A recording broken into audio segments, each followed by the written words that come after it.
Dispatchers help callers on the worst days of their lives. For over 25 years, we've been there. A silent partner in millions of calls thanks to our redundant and diverse networks that ensure call delivery. Today, cities are bigger, traffic more congested, and the challenge is more complex. But you're never alone, because InDigital is quietly improving, implementing, and driving the next generation of 911, so you're supported in every situation. Make the switch at InDigital.net. If Within the Trenches has ever taught you something, open your eyes to what it is like to be a 911 dispatcher, or has inspired you to become one, then help support us and join our Patreon. Get exclusive bonus content, one-of-a-kind swag, discounts on merchandise, ad-free early access to new episodes, and much more. To join, please visit patreon.com/WTT podcast. And if you're an industry partner, we have something for you as well. And now, for the show. This is Jordan, and you're listening to the Code 7 Podcast Network.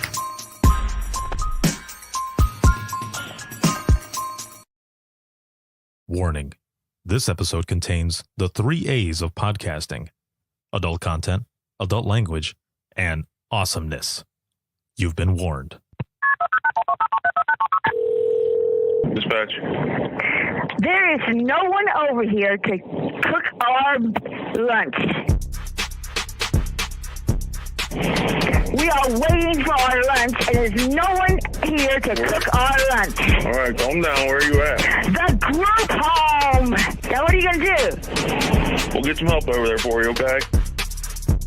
Welcome to Open Mic, where we visit the lighter side of dispatch, because laughing is good medicine.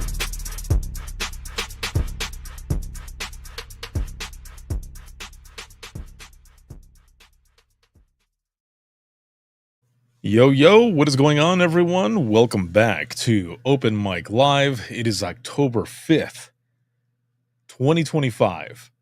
Dude, we're not far off from 2026. Holy moly, it's going by fast. But how are you all doing? How's it going? How's your week been? Things have been pretty good here. Things have been all right. And I have been enjoying all of it. I'm hearing some weird stuff in the background here, so I don't know what's going on, but just want to see how everyone's doing. What is your number on a scale of 1 to 10, 1 being shitty, 10 being awesome? How are you doing? How are you feeling? I'm coming in at about an 8, I would say. Things have been awesome. Things have been pretty good. And yeah, I've just been enjoying the week, enjoying time with the family and such, and just trying to relax while getting a lot of different things done this week, and trying to get some of the stuff cleaned up, not just in this room, but also we've got a field on the other side of the addition that I live in, and they are currently harvesting and everything. And so there's a lot of different stuff going on. I'm surprised you don't hear it, because they're out there doing a bunch of different things, and the animals are running. They're running, and it's kind of cool. It's kind of creepy. Also, if you're working right now, I apologize. Hopefully everything is going well, because we were looking at the moon earlier, and it looks full. It looks full. So if you're working tonight, God bless you. I hope you have a good shift. Hello, Kelly over here on TikTok. What's going on, yo? Hello, Amy over here, joining in on Facebook, coming in at a 5.5. All right. Well, let's see. Hopefully we can get your number up there just a little bit more, or even if it stays the same, that's good too, because we are here in support of each other. That's what this is all about. So again, We'll see if we can get it up. But if it stays the same, that works too. As long as it doesn't go any further down, we're gonna be here for each other. And we got some stuff to talk about today. And so I posted a couple of videos, and you know what? I always forget to do this. So let me say this here really quick. This episode or this live broadcast is sponsored by InDigital, a leader next gen course services. Big shout out to subscribers as always. Thank you for everything, but especially all of you who are here watching, supporting, listening, sharing, all of it. Thank you all very, very much. Ryan jumping in over here on YouTube. What's up, yo? Doing a 9. All right. Busy week. I know the feeling. Field next to my house is waiting to be harvested. I was outside this evening taking some photos of the dried up stalks with the moon in the background. Oh, so it probably looks like a vampire movie or something. Or if any of you remember the old, well, I mean, there's newer versions of it now, but I always think back to 80s style. There was a Nintendo game called Castlevania. And when we see a huge moon, that's what we think of. If we see a huge moon, we think of Castlevania, just because of the way it is. And if you don't know what Castlevania it is, look it up. Main character, well, for the main ones that people remember is Simon Belmont, and the villain is Dracula. So that's when we're looking at when we're looking outside and we see a super huge moon or it's a certain color or whatever, we'll say, oh, it's a Castlevania moon tonight. Holy moly. So yes, Ryan, I'm right there with you. Yeah, they are running, and they're already harvested. They're doing a bunch of stuff. There's a bunch of geese out there actually, but also with all of that, field mice running around, dude. Nope. Nope, not having it. So I just wanted to mention all of that. And again, please throw in your phone number. Don't throw in your phone number. Throw in your number of how you are. Again, on a scale of 1 to 10, 1 being shitty, 10 being awesome. How are you doing? Because there's again, just these past few weeks, there's been a lot of stuff going on, and I just want to say really quick here to my good friends out at Calhoun County in Michigan, my condolences. They recently lost one of their own, and I know a lot of them are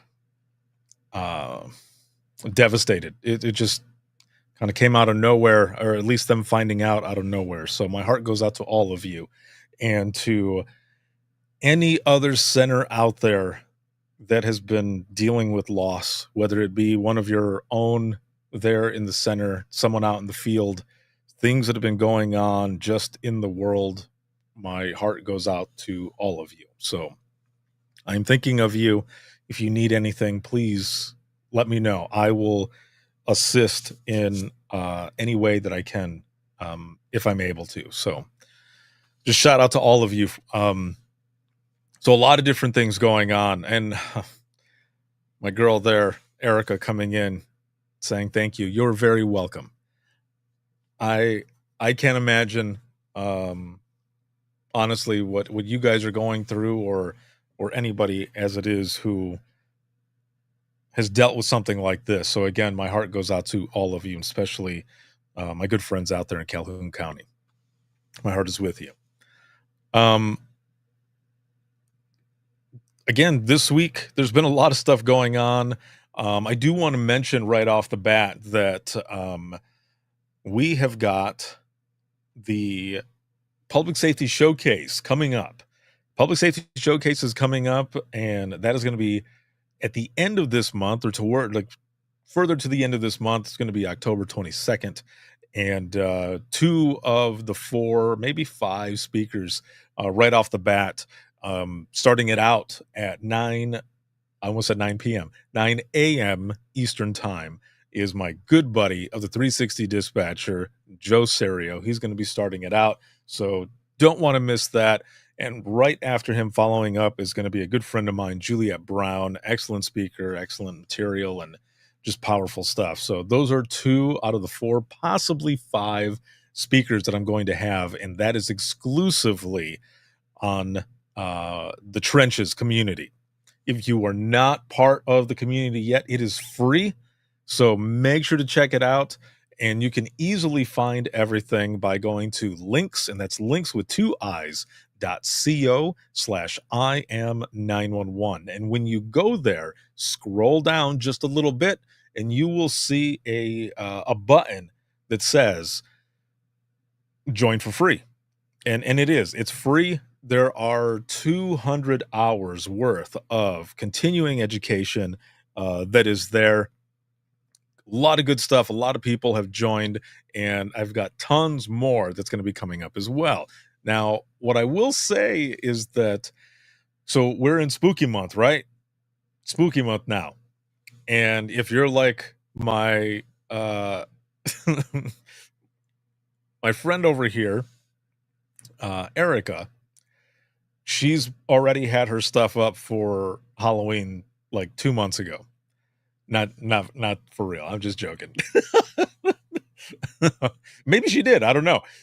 There's a lot of folks that already put their. She's just like my sisters. My sisters, if they could, they would keep their Halloween stuff up all year round because they love Halloween.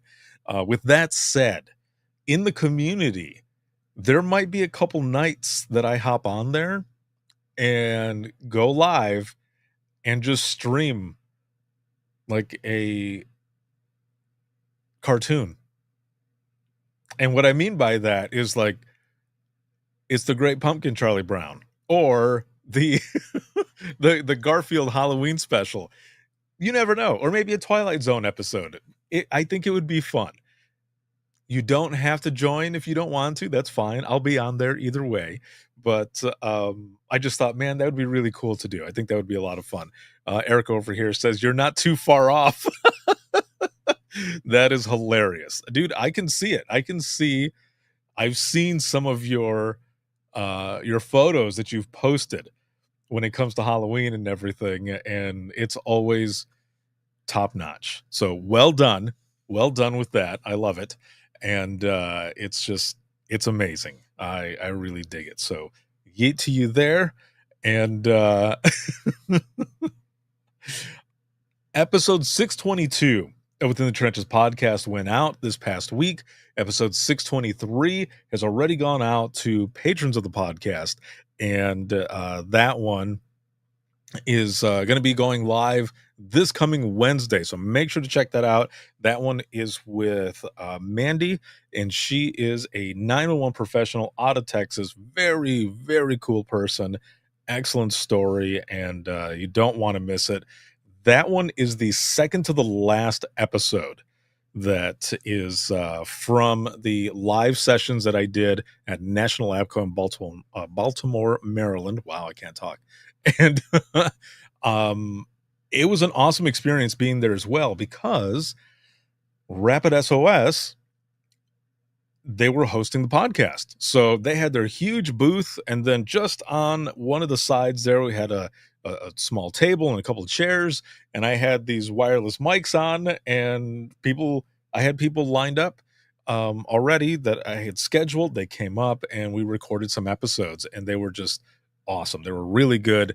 I was trying to shoot for 20 to 25 minutes because I wanted to keep everyone on schedule, right? In case they wanted to go see other booths or classes or whatever. A lot of them ended up being like 30 to 40 minutes.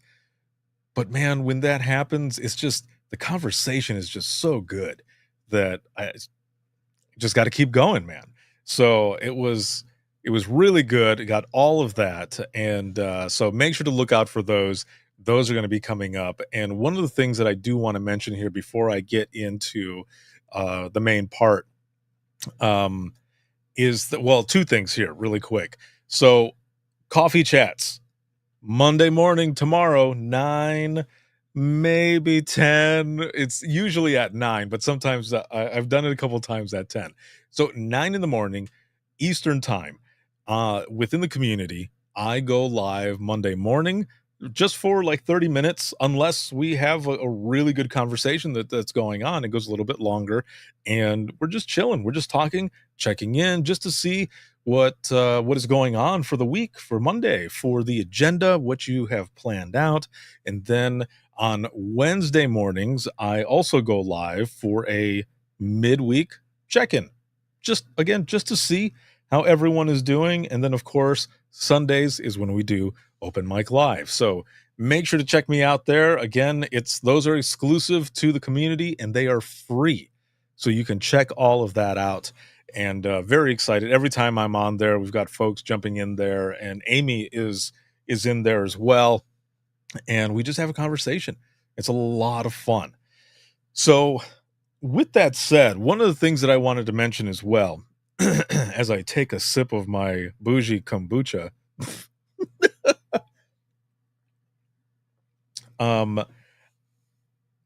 I got to do something this past week that was one of the most fun things, powerful, impactful. And I just want to mention this really quick because some of you may or may not know, even though I made an announcement and everything, I have a partnership with Rapid SOS.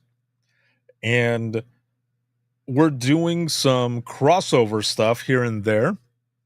And they had an episode for their podcast. So if you didn't know, Rapid SOS has their own podcast, and it's called The Safety Gap. And they have, I think, 22 or 23 episodes now. And good show. A lot of different stuff that they talk about, technology, so many different things that have to do with 911 and such. However, this one that's coming up, it'll be in a couple weeks, I believe, when it drops. Just stay tuned. Just make sure to look for it wherever you listen to your favorite podcasts. Just look up the Safety Gap podcast. And that, again, is by Rapid SOS. That's their podcast. And it is hosted by their chief marketing officer, Cassidy, as well as their chief brand officer of public safety, who is Karen. And a lot of you know Karen Marquez. She's at all the conferences and, is just all over social media. Amazing person. So they had that up, and they had an episode that was coming up. Okay.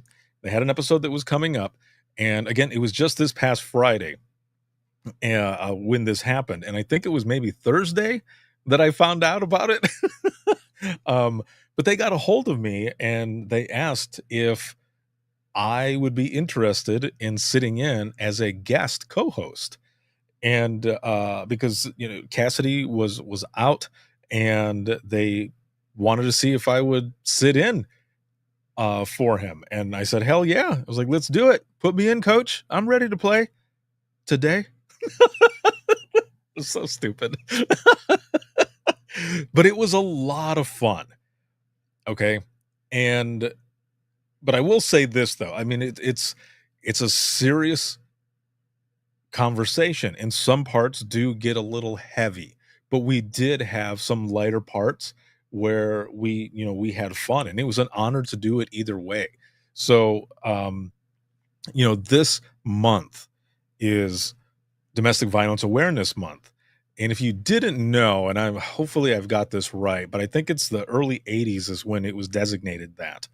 And so they wanted to do an episode kind of talking about some of that stuff and just really sharing an impactful story.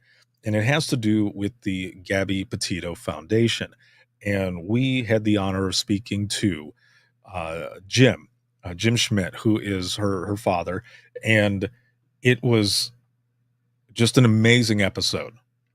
And from the notes and everything that I had, it was slated on there for like 45 minutes. But there was just so much just information, and the conversation was just so good that we ended up going over an hour. So make sure to check that out when it comes out. you'll see it if you're not following Rapid SOS on social media already. Make sure to do so. Again, it's called the Safety Gap Podcast, and that'll be coming out in a couple weeks. They'll be posting it all over the place. I'll make sure to post it as well so that you guys know. And again, just wherever you listen to your favorite podcast, you can find it there and follow them. If you're looking for more information, you can go to rapidsos.com. You can find it there. And if you are looking for any like extra resources or information having to do with this month or just in general about DVs, about domestic violence, you can go to the Gabby Petito Foundation.org, and there's a bunch of information there as well. So just again, it was an honor, and Rapid SOS, Cassidy, Karen, thank you so very much for giving me the opportunity to sit in as a guest host and or guest co-host rather, and just be there for the story and for all of the great work that they're doing and the continuation of the legacy that Gabby has left and will continue to put out there for anyone else. So again, a big thanks, and make sure to check that episode out. Again, it's going to be coming out in a couple weeks, and we'll make sure to post it all out there. So I wanted to make sure to mention that, because that one is going to be coming up.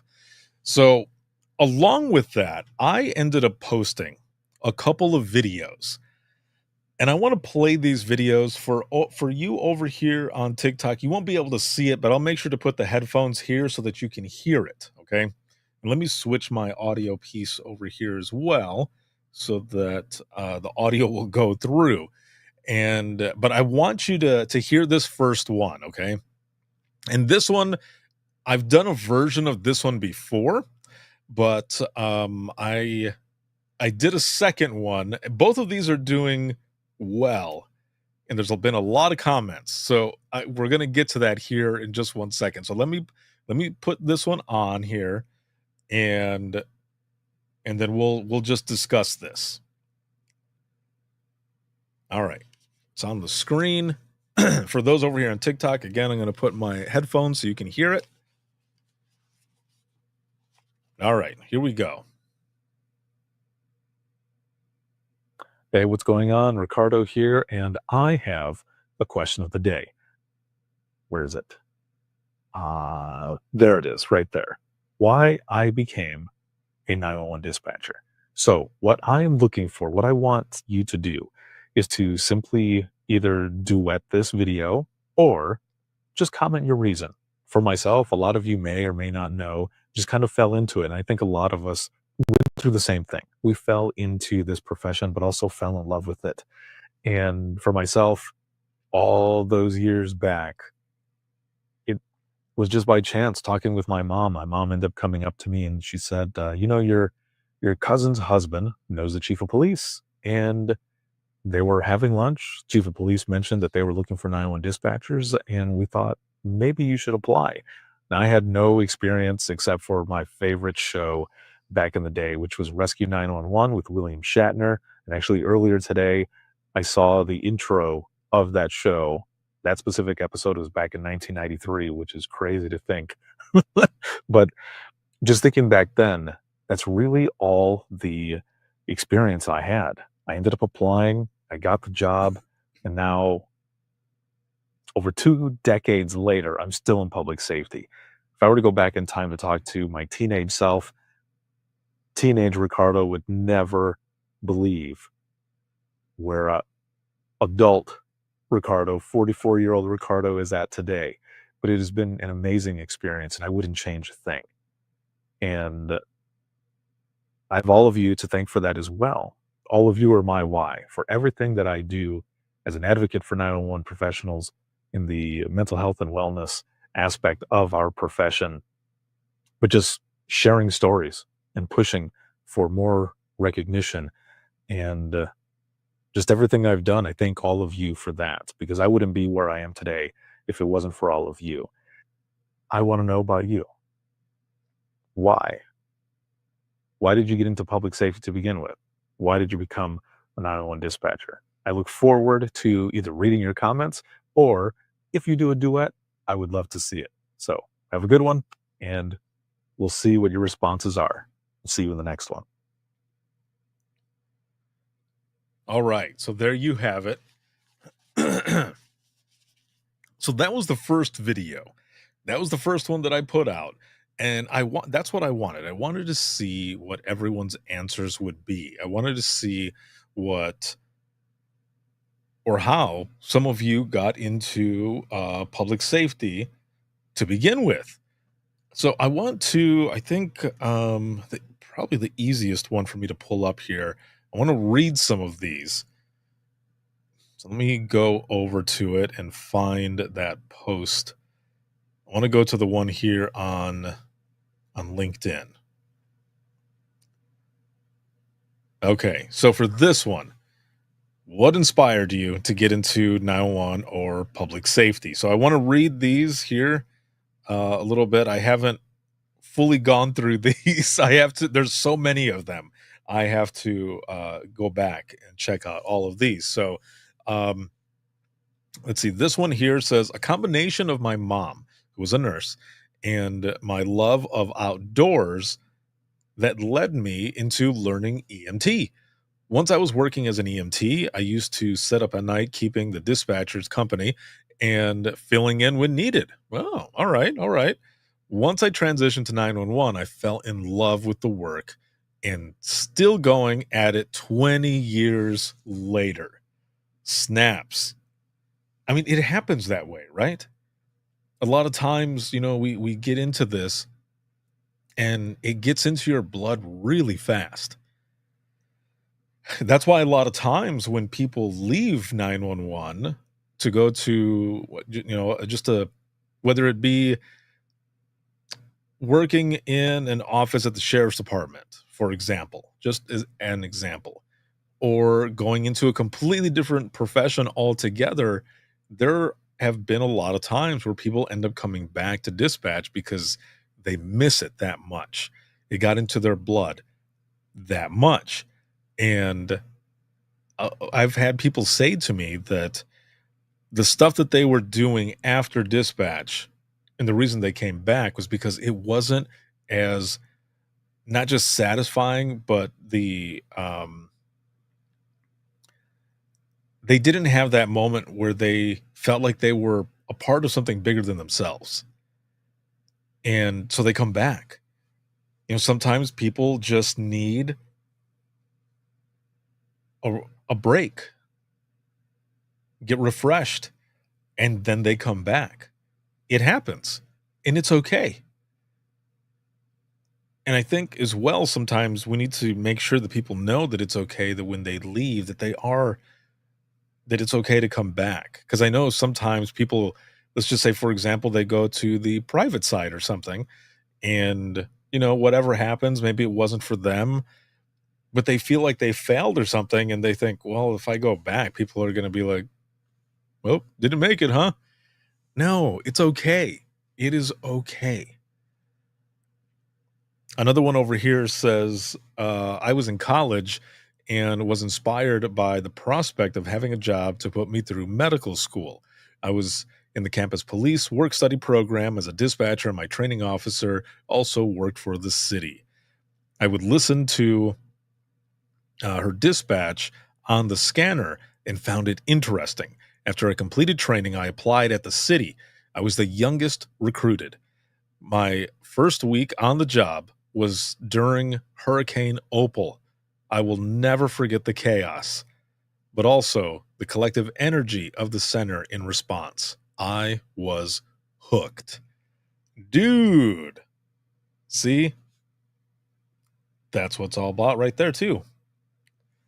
A lot of different stories. Well, hold on a minute over here. Larson, what up? Howdy from Kansas City Metropolitan. What's up, yo? How's it going? Ryan over here says, just when I thought I was out, they pull me back in. See, it does. It happens that way. It definitely happens that way. I am going to gotta make sure to like these, seeing how I had it there. So I want to see if I can pull up a couple more because I want to read some of these. And let me skip over my live because I can see that it's live right there. Okay, let's see. Oh, let me pause that there. Let's see. So this one over here says, "Truly, I wanted to feel like I was making some kind of difference in the world." I love it. See, this one as well. Larson says, "It's going good, man. Working away as normal." There you go. Yeah, I mean, you got to do what you got to do, right, bro?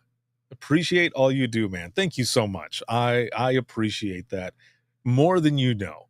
Seriously, thank you.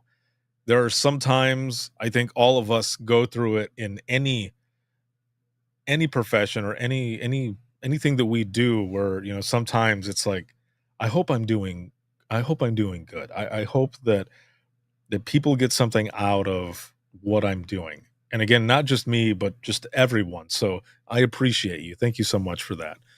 Um, there are a lot of comments on Instagram as well, but I can't pull it up because I'm currently live on Instagram. And the only way that I would be able to pull it up is on a different device altogether. So I can't pull it up.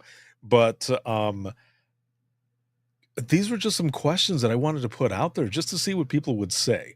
Sometimes I ask people to duet it, and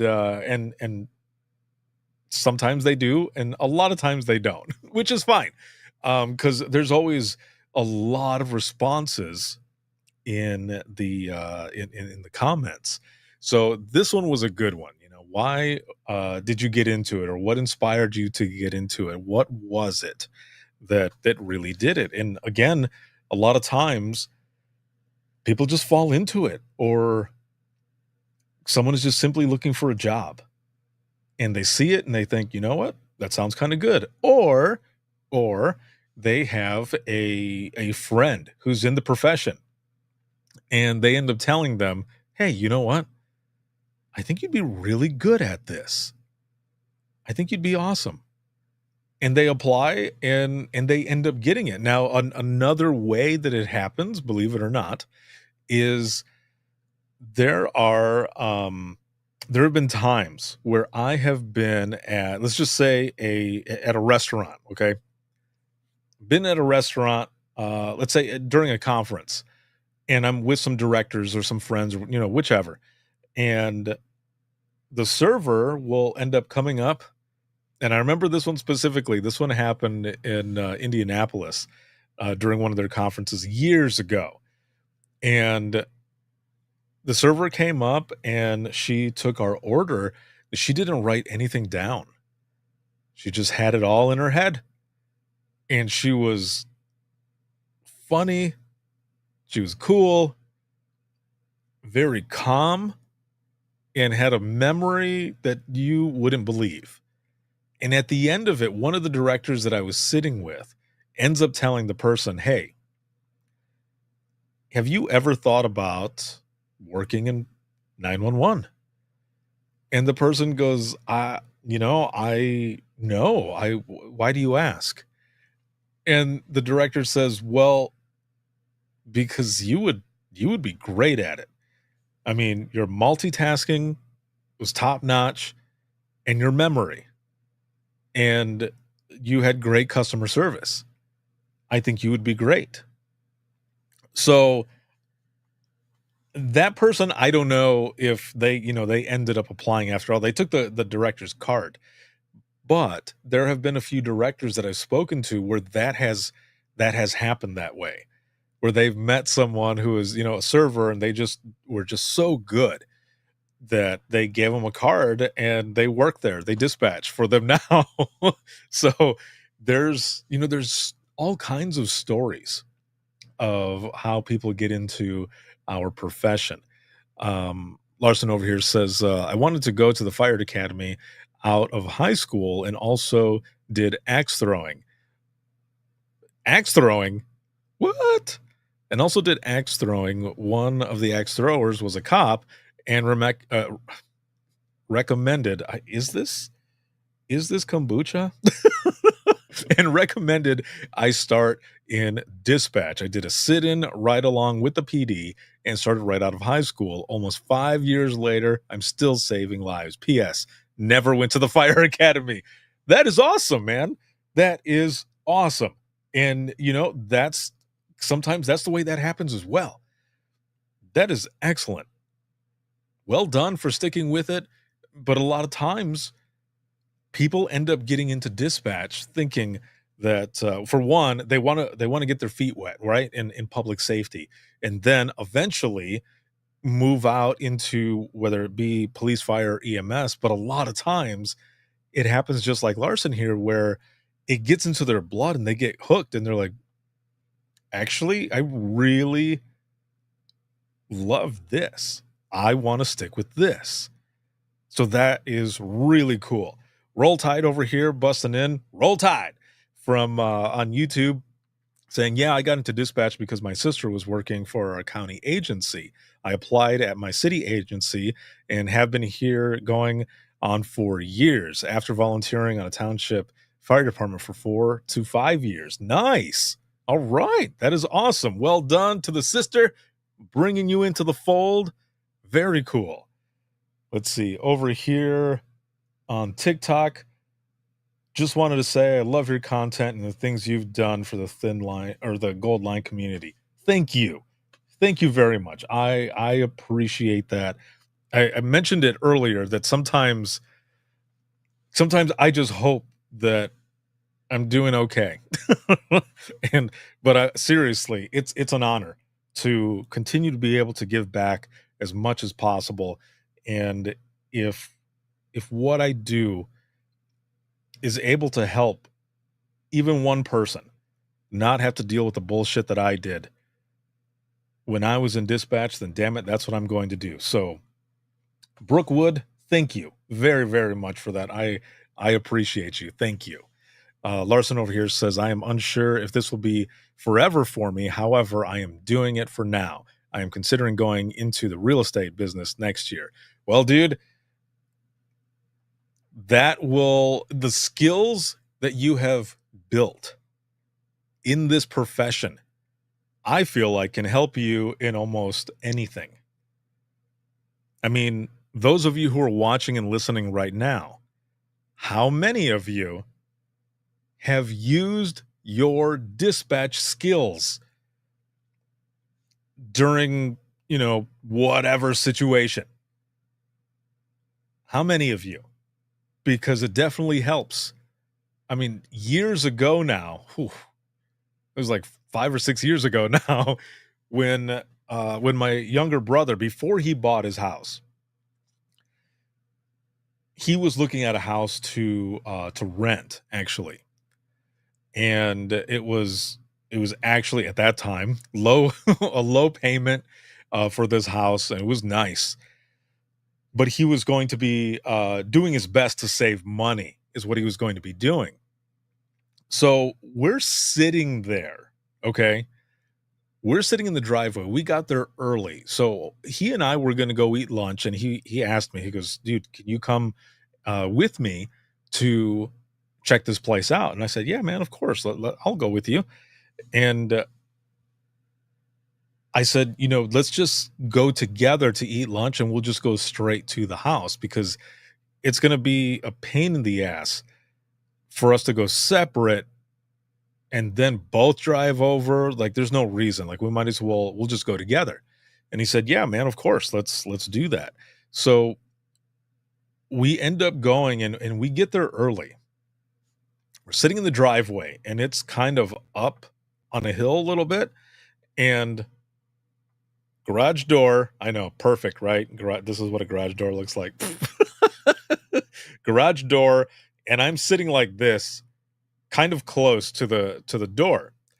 And we're just sitting there, and I'm looking down at the time, and I said, dude, nobody, they're not here yet. No one's here yet. I said, are you going to give them a call or anything?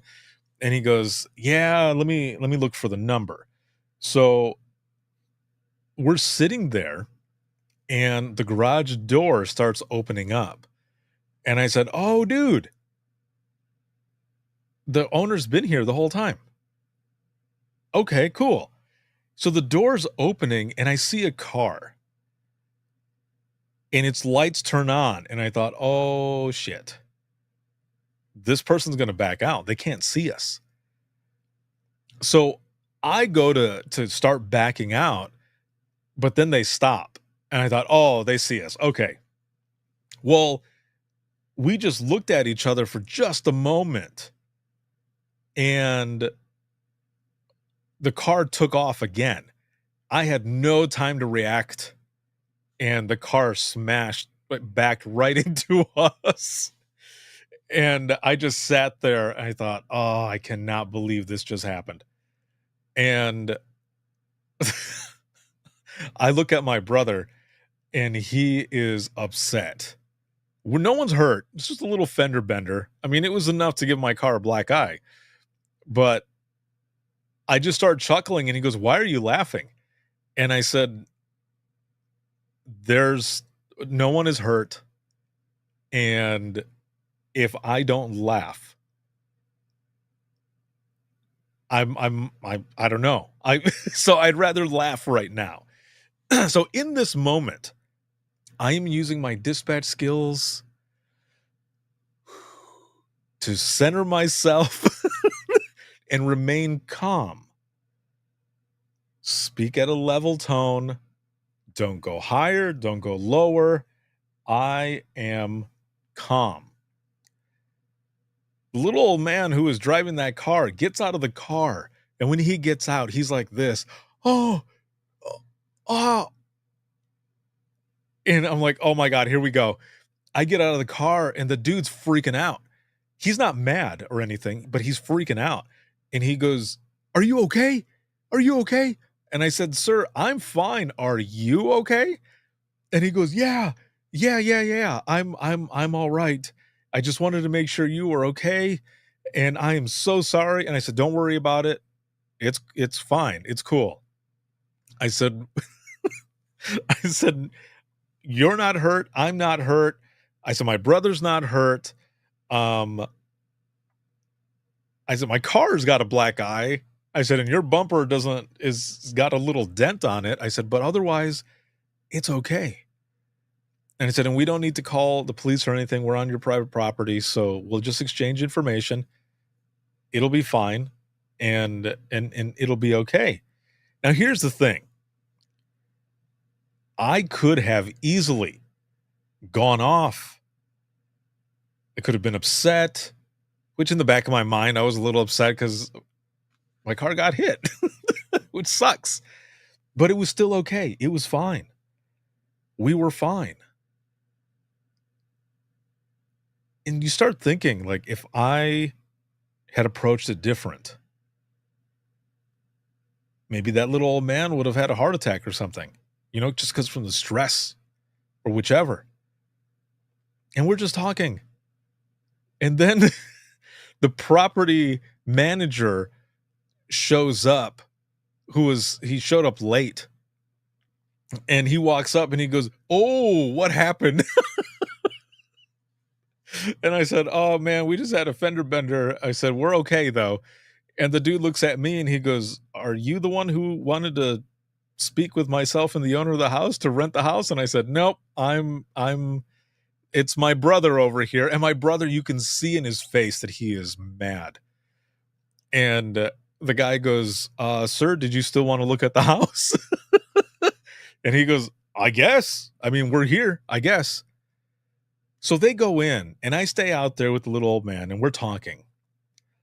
And because of this conversation and because I kept my cool in all of this, and I seriously, I credit my dispatch skills for the patience, understanding, empathy, like all of this.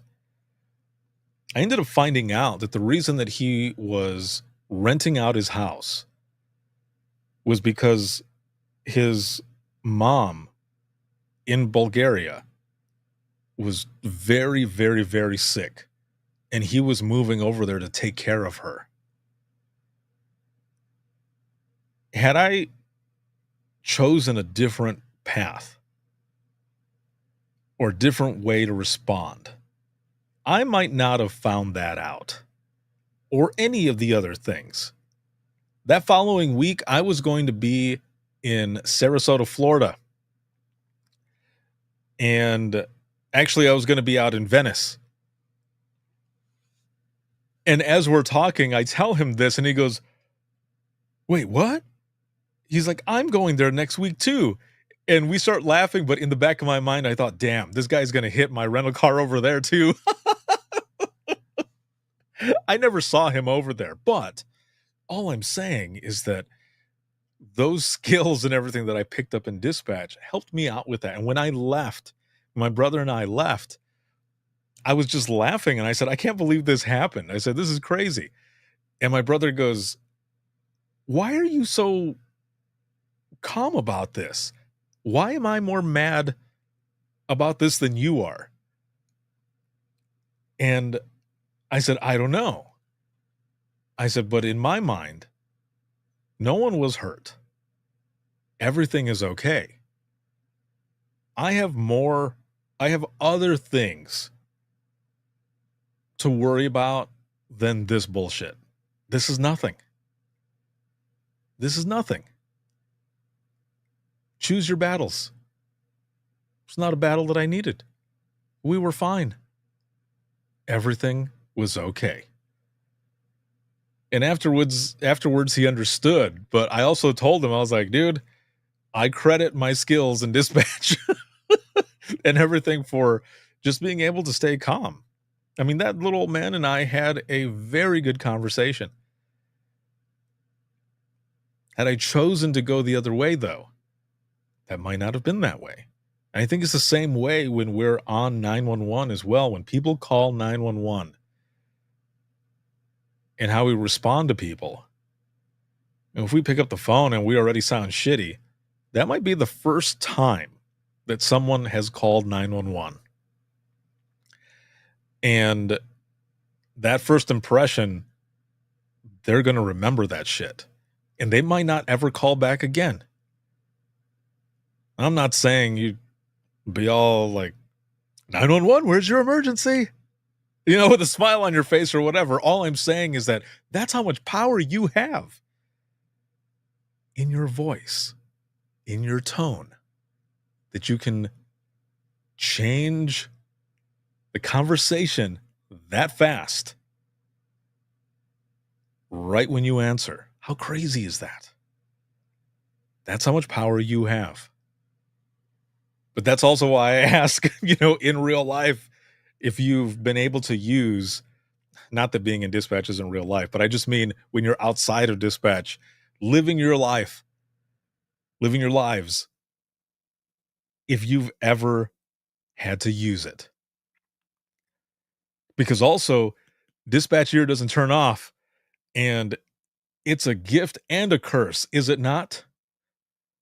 How many of you have been at a restaurant and you hear like 5 tables down what is going on? You're like, "Oh shit, that person's in trouble." You've used it. You know that you have been standing somewhere and you can hear everything that's going on. And sometimes you can hear stuff that you're like, "I don't want to hear this. What? I don't want to hear this." Again, it's a gift and a curse. For real. I want to go back in over here to look at some of these comments. Larson says, "Oh, 100%. If I did one of my dreams, one of my dreams would be to one day open my own real estate business." Awesome. Very cool. That is specifically for first responders and will work with night shift and day shift for showings and assistance to help with paperwork and work with banks during the day so night shifters can sleep. That is awesome. That is really cool. Hell yeah. Well done. Yeah, that is awesome.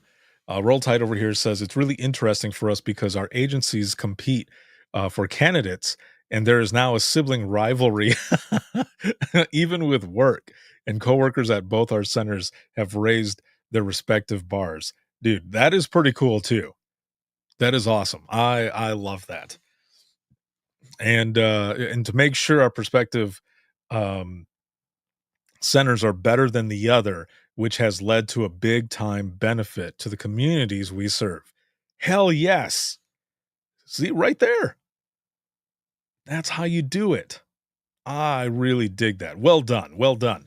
Larson goes on to say, I have also learned with my anxiety issues and stuff to speak to myself as if I am speaking to a caller helps me remain calm, cool, and collective. I like that as well. Yes. And for anyone who's watching and listening to this right now, I mean, any of these pointers, please take them and run with them. That's the whole point of all this as well. So the next one here, and I think I did this one. This was the day before I did that episode with Rapid SOS that I was talking to you about. So in these two videos, this was just last week, and I had a scraggly ass beard going. And I ended up shaving the next day because I mean we're gonna be on camera and stuff, and I was like, man, I can't look all freaking ragged and shit. So I went and got my mop cut, I shaved and stuff, which it doesn't look like I shaved because check this shit out already. Yep. A cousin of mine used to tell me that I have Chewbaccaism. Like Chewbacca, man. He's like, dude, he's like, you can shave in the morning and have your beard out by midday. You've got Chewbaccaism. This is so stupid. But he's not wrong. He's not wrong. So let me play this next one. And again, for TikTok over here, I'll make sure to put the headphones on the microphone so that you can hear what I'm saying. But the video is out there. This video specifically has exploded. And people have been commenting and commenting and commenting on it. And I want to see if I can see here. Okay, so it has about 242 reactions, 68 comments, 119 shares, and I believe it has been viewed now. Where is it? Oh, I can't see it. There's a different one, but it's been viewed over 12,000 times, which is I wasn't even expecting for it to even to do that. I was just putting it out there because I wanted to see what people would think. So here it is.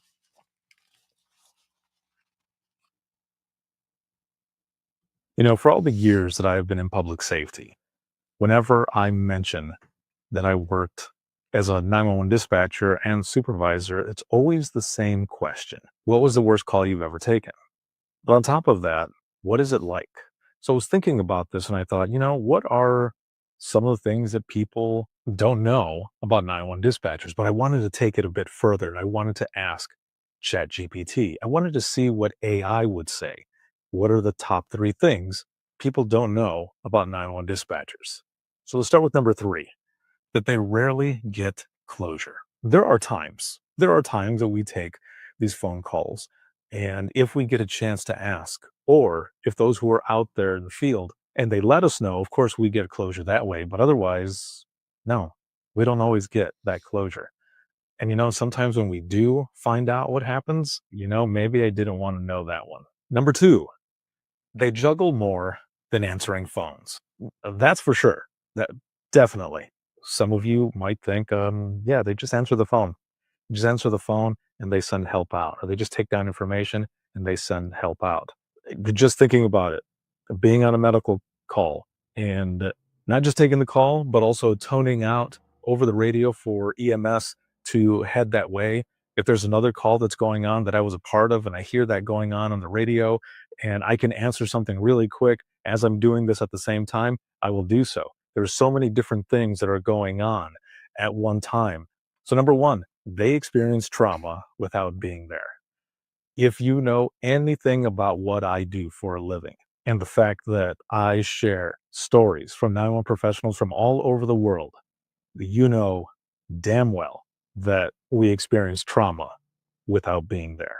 And I know a lot of people might say, and I've heard from people out in the field as well to say, you guys aren't out there. You don't experience the same exact thing. We might not be seeing it, but we are picturing it in our heads. And what we picture stays with us, because something that's added to that is everything that we hear: the cries, the screams, people just asking for help during their worst moments. All of that stays with us. And a lot of times when we're putting the pieces of this traumatic puzzle together, sometimes it's worse than what is actually going on out there on scene. And those are the top 3 things from the perspective of ChatGPT on what people do not know about 911 dispatchers. What are some of the things that are missed, or some of the things that you would like to add? And I can't wait to read what you put in the comments. All right. So there's that one right there.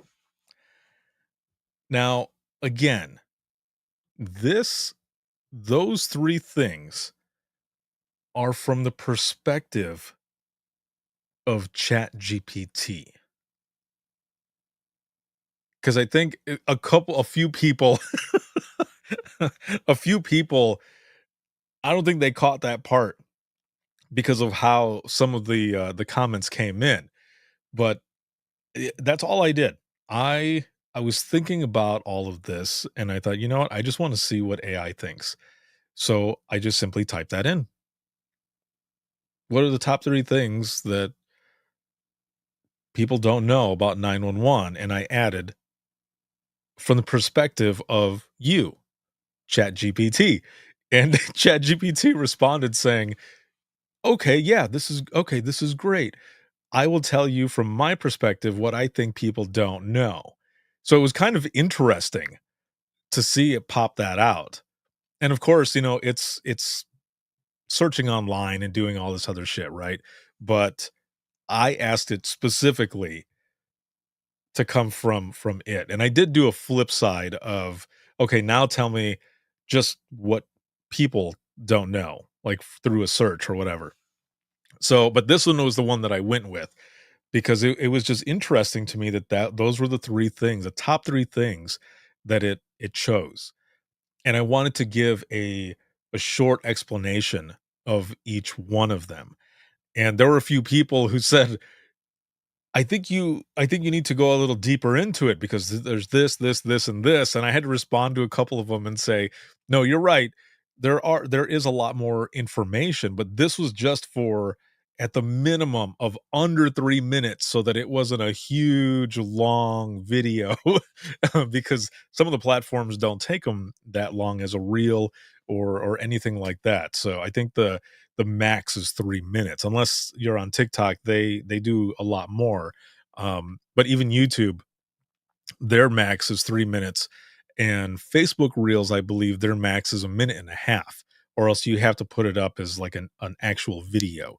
But either way, those were the ones that I wanted to do. And again, as I said, the last time I looked, this video specifically has been viewed over 12,000 times. And there are comments from all over the place from people saying, because that was one of the things that I wanted as well. I wanted people to tell me, what are some things that should be added to this list? And and they put it out there.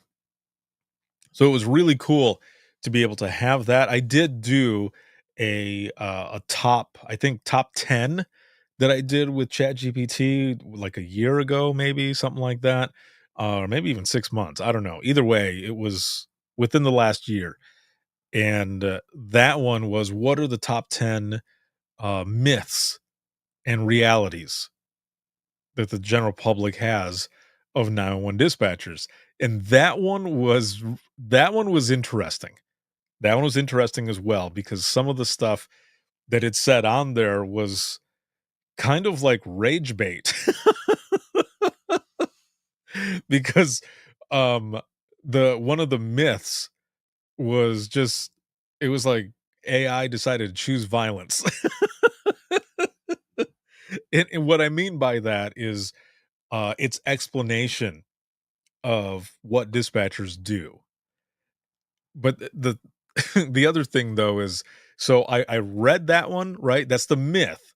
And then I followed it up with the reality. So, the myth was out there, but then the reality, it's like, but in reality, dispatchers, 911 professionals deal with this, and this. So it was something. I'll have to repost that one so that everybody can see it. But I wanted to share these videos at least for, just to get people, especially right now, like what we're doing right now at this moment, not a few days ago, or not just a few days ago, but what we're doing here in this moment. I wanted to play these tonight so that you could just kind of think about it. What are some things that you feel that people don't know about 911 dispatchers? When I went to get my hair cut, the girl who was cutting my hair, we were talking, and I was telling her about what I did. And I was also telling her how, text 911 is available throughout the entire state of Indiana. And she goes, I had no idea. And I said, well, now you do. And I was talking to her about it, and it was one of the coolest things. And you know what? She did not ask. She did not ask that question. What is the worst call that you've taken? Which was kind of surprising and refreshing at the same time.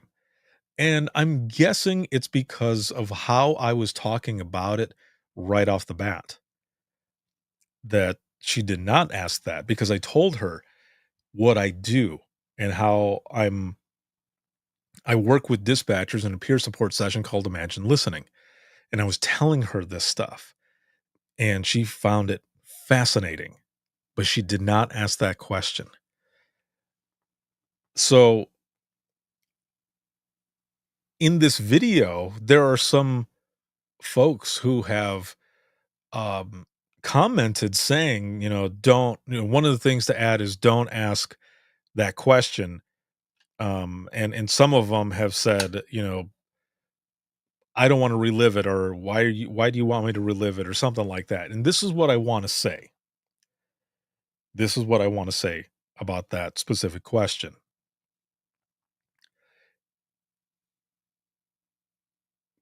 I used to think the same thing. Years and years ago, I used to think the same thing, that when I would mention what I did for a living and they would ask, what's the worst call you've ever taken? Which I know we all hate that question, right? I used to think, like a lot of people, why do they want me to relive that? Well, when I started working on me and started sharing my stories and opening up and finding out how therapeutic it was, I realized, and I'm talking about me specifically here, okay? I realized that that was my brain fucking with me. That was me, I guess, almost lying to myself in a way. That I was just me telling myself that, because I hadn't worked on a lot of this stuff yet. Again, for me specifically. Because these people are not asking that question because they specifically want you to relive shit that you don't want to relive. They're asking because they're just generally curious. And as humans, we are curious. I mean, there's a reason that true crime is so huge, because people are curious. And a lot of times they think, holy hell, I can't even imagine that. So when you have a 911 professional in front of you and people ask that question, I ended up switching that around. So whenever anyone would ask me that question, and when I talk about what I do and what I did before, and someone asks that question, this is what I tell them. I have taken calls that would give you nightmares. And I say this because they gave me nightmares. So I don't want to put that on you. However, I can give you a funny or outrageous call instead. And man, Every time I've done that, the person has gone, you know what? Yes, that's what I want. That's what I want to hear. I want to hear more of the funny or outrageous ones. Not so much the worst, like traumatic thing. I want to hear more of the funny or outrageous ones. And you can do the same thing. I mean, I get it. I understand that it sucks when someone asks you that because you're like, oh, damn it. But it's also your choice, and you don't have to. You can just simply tell them what I said or some other version of how you want to say it. But just to simply say, I don't want to put you through that because you have no idea what it did to me, and those things stick with me. But I can give you a funny or outrageous one. And you can do that. People are just fascinated with what you do.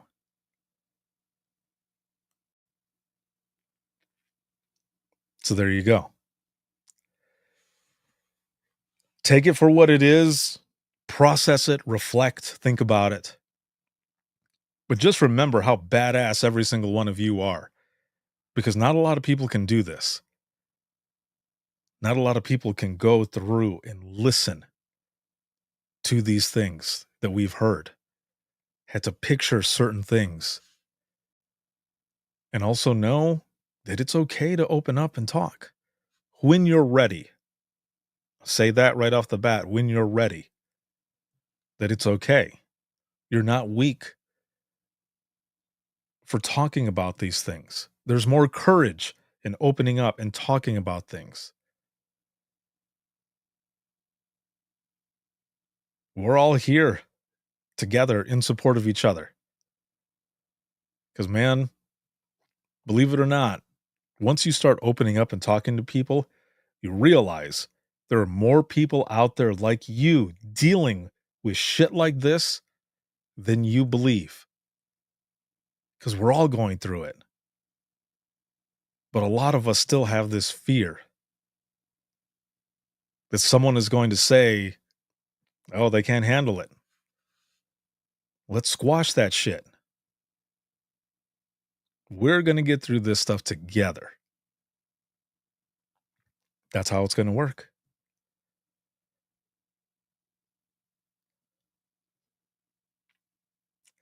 I have had so much fun with all of you this evening.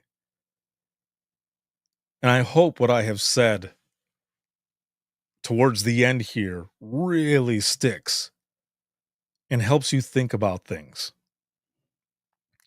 And what I mean about the things to think about is just, again, how badass you are and to reflect on those wins. And if you don't journal, start. Because here's a couple questions as we go into the wrap up of this. And these are questions that I've asked people many, many times. And I've asked it on this program as well, many, many times. And I will continue to do so because it's good to reflect. It's good to take a moment and step back, give yourself some grace, damn it, and reflect. If you could go back in time, no matter how many years that you've been in public safety, and again, this is not to change anything, because I feel that there are some things that we go through that bring us to where we are at today, whether it be hard lessons, good lessons, whatever. If you could go back in time to talk to yourself in the beginning, what would you tell yourself? This is a question that I ask every guest on the podcast. And there are a huge chunk of them who, when I ask this question, they break down. And they say that they wish they could go back and tell themselves everything is going to be okay. Or whatever outcome that was that you really wish didn't happen, that was not your fault. That was not your emergency. Everything is going to be okay.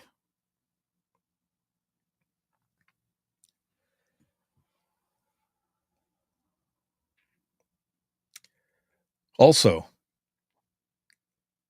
what is something that you are proud of in this profession? Something that you're proud of, or something that has been rewarding. Now, this is not stuff that you have to put in the comments or anything. This is just stuff for you to take with you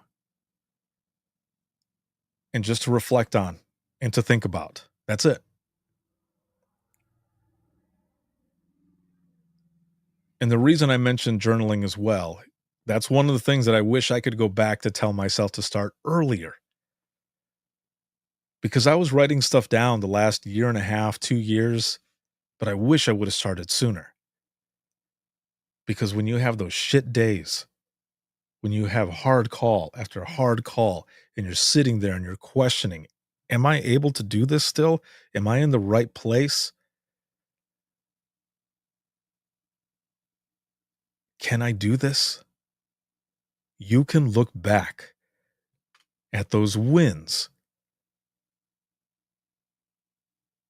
and remember your reason. Remember your why. Remember those good moments, the reason why you're there. I know it's not easy all the time, man. I know. But there are a lot of us in this profession. And we can lean on each other. I love you guys. You guys are my why. I know I say it all the time, but I will continue to say it. Thank you for trusting me with your stories and allowing me to be a small part of your story in whatever way it is, or in whatever way that I'm able to assist. Thank you. And thank you for what you do. Be proud of what you do, man. I know a lot of times people will give you a compliment, and I say this because I used to do the same thing. People will give you a compliment and be like, man, well done. Good job. And what do you say? I was just doing my job. Be happy. Take those compliments, man. Take those wins. I don't know. Sometimes people feel like they need permission to be happy about what they do or to accept those compliments. Well, if you need permission, here's your permission. Be happy. Take those compliments. Because again, you're a badass.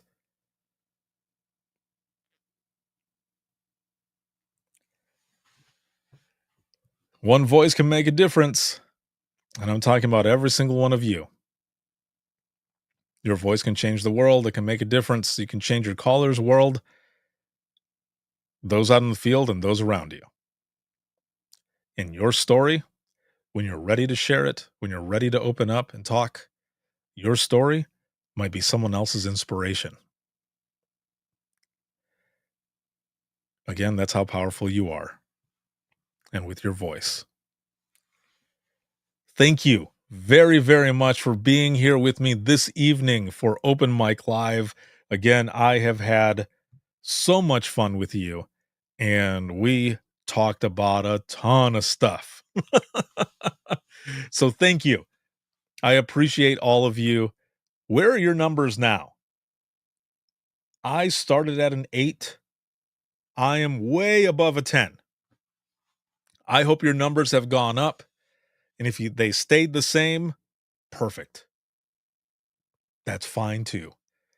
Because in Open Mic Live, we check on each other, we talk, maybe share some funny 911 stories, talk about life, whatever. We take an hour, an hour 15 coming up for this specific one, but we take an hour out of our day, out of our evening, to forget about the bullshit that's going on in the world out there and just be here in support of each other and just have a good conversation. So thank you for everything. This live broadcast has been sponsored by InDigital Leader Next Gen Core Services.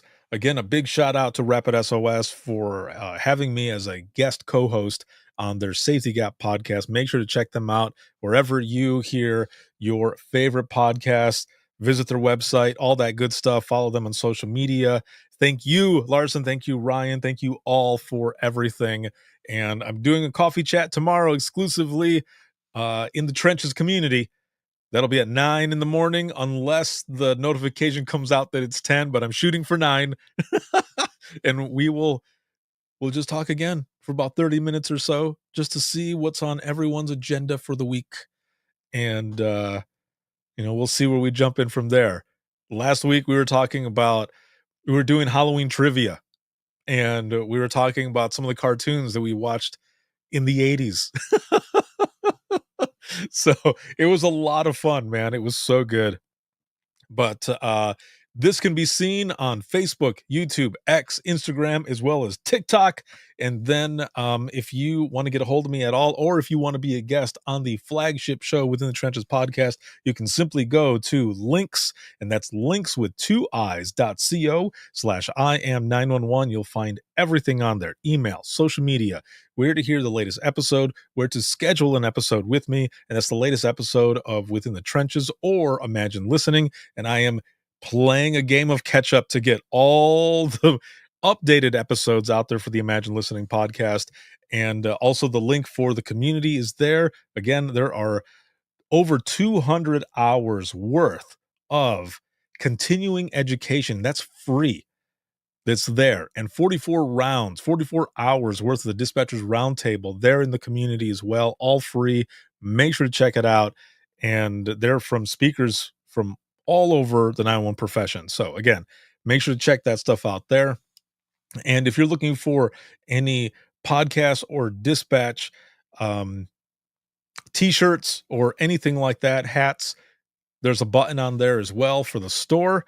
And this broadcast can be seen Facebook, YouTube, X, Instagram, as well as TikTok. And then you can listen to the podcast that I mentioned earlier 24/7 on Apple Podcasts, iHeartRadio, Spotify, your favorite podcasting app, and withinthetrenches.net.